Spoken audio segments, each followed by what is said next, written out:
menunggu pertanyaan nomor 4 gitu, ternyata nggak ada. Oke, baik, dengan Bapak siapa Pak? Pak Musliman. Musliman, untuk pertanyaan nomor 1 ditujukan kepada siapa Pak? Pak F. Seri. UKM berjaya dan semakin mandiri berkat seminar kolaborasi. Oke, tepuk tangan. Baik. Ya. Oke, jadi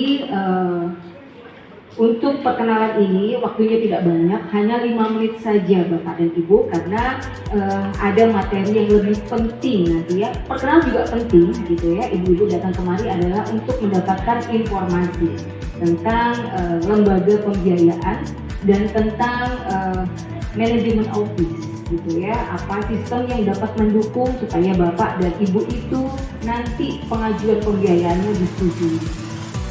Oke, baik.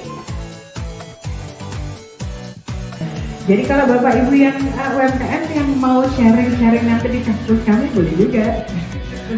Ya, mengajarkan mahasiswa bagaimana berusaha gitu. Jadi dengan sangat terbuka juga saya akan menyambut baik jika Bapak dan Ibu berkenan juga sharing di kampus kami nanti. Itu ya, udah siap.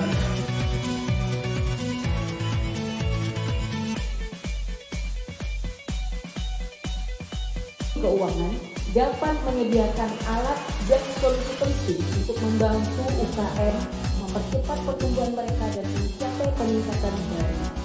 Ya, ini langsung saja dipersilakan kepada Bapak untuk menyampaikan presentasi pada pagi hari ini. Juga di dan lagi sama saya di depan ini. Mungkin untuk pengetahuan mengenai fintech dan kolaborasi fintech dengan SME mungkin saya tidak akan terlalu banyak ya, dan mohon maaf sebelumnya juga mungkin materinya dalam bahasa Inggris, tapi saya tetap menjelaskan nanti dalam bahasa Indonesia aja Pak. Nanti di belakang baru saya coba perkenalkan produk-produk apa saja yang bisa ditawarkan dari kami ya, dan lain-lain.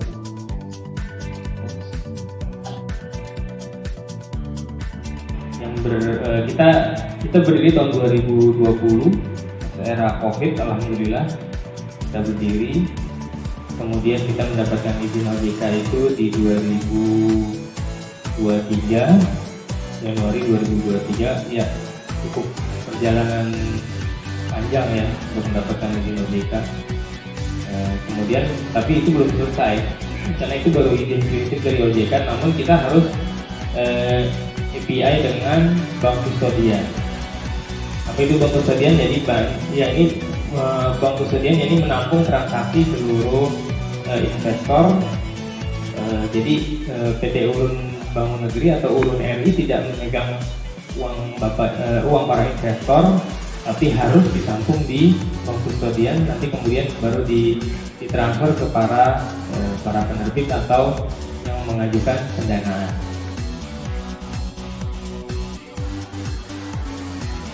Ya.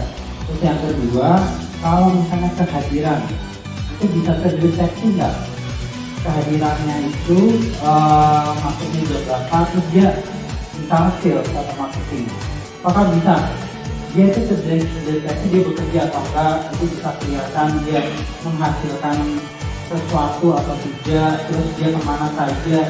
Karena biasanya kalau saya sebagai HR itu saya selalu memantau posisi karyawan-karyawan saya itu ada di mana, hanya dengan menggunakan satu perangkat yaitu ponsel. Mungkin itu dulu Pak Edwin, terima kasih. Menjawab tadi, datanya itu memang semua data yang di-upload itu semua ada di cloud Pak, jadi kita nggak pegang, dalam arti kata kita nggak pegang data dari setiap mitra ya, mitra. Jadi itu kita nanti berikan akses mitra yang akan menginput, ada template-nya dipermudah, jadi template itu biasanya biar lebih gampang untuk Excel, jadi ada field-nya semua. Kemudian mitra yang mungkin kita biasanya kita bantu, kita guide simple ya. setelah diisi nama, kemudian yang standar lah, kemudian email, nomor telepon, nanti ada NPWP, nomor rekening, dan nanti kalau untuk sampai PRO-nya dihitung kan pembayaran nomor segala macam ada ya, nanti diupload ke cloud dan kita nggak pegang, jadi aksesnya semua betul-betul di mitra, jadi di user.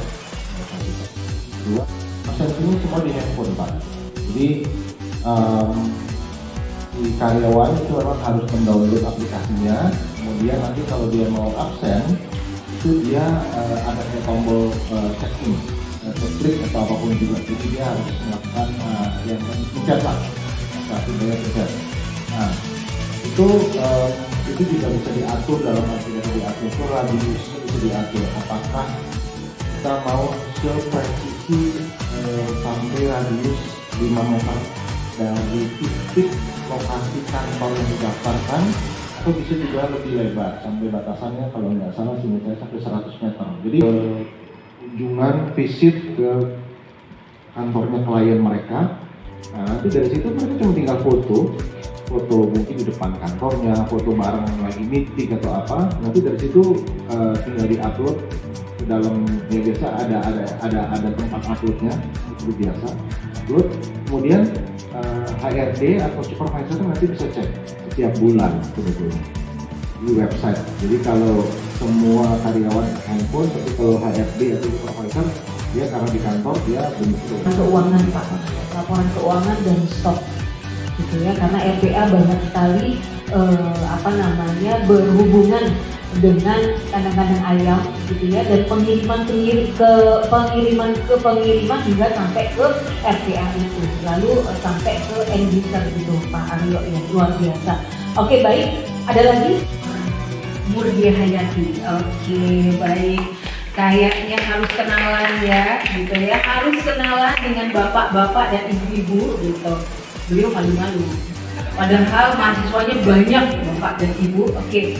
Ibu mewakili dari oke, nanti ibu yang sampaikan. Oke.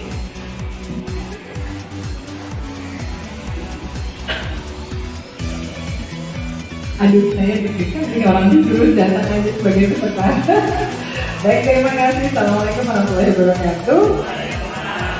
Selamat pagi semuanya Bapak Ibu. Ini sepertinya adalah para pengusaha ya Bu, para pelaku UMKM. Insya Allah jadi pengusaha lancar ya Bu Bapak Ibu ya. Oke, perkenalkan nama saya Murdia Hayati. Saya dari Fakultas Ekonomi dan Bisnis UIN Syarif Hidayatullah Jakarta. Mungkin ada anak-anak Bapak Ibu yang juga berkuliah di sana.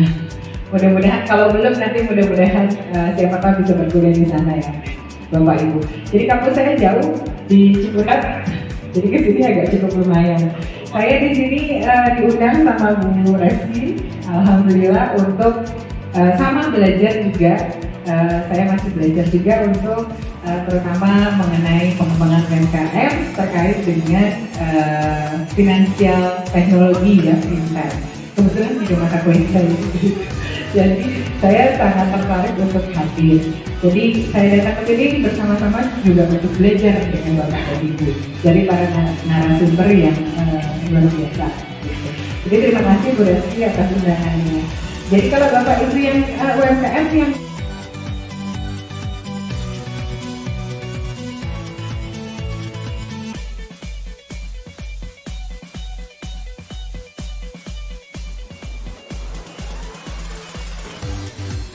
personal care yang ada di sini, saya memulainya dari dapur. Kebetulan saya adalah seorang dokter, tapi dokter umum. Setelah anak-anak besar, saya kepengen punya usaha sendiri. Saya pengen menjadi entrepreneur, bukan hanya praktisi, tapi ingin menjadi entrepreneur. Dan saya punya produk sendiri dengan merek saya sendiri. Akhirnya pada tahun 2019, saya membangun PT Estetika Beauty, di mana itu sebagai payung hukum saya supaya saya bisa berlanjut, produk saya ini bisa masuk ke BPOM. Akhirnya lahirlah beberapa produk saya yang di sini menggunakan bahan-bahan baku Indonesia dan saya meminimalkan bahan kimia. Mereknya adalah Sinom. Yang mana sinom ini saya ambil dari bahasa Jawa.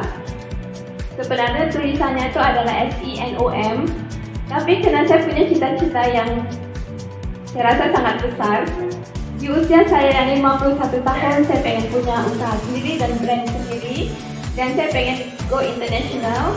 Akhirnya sinom ini saya plesetkan menjadi tulisannya CNOM, supaya orang di luar negeri sana bisa mempronounce atau menyebutkan sinom ini dengan benar, dan sehingga artinya itu tetap sinom yang kita tahu dari bahasa Jawa itu adalah muda.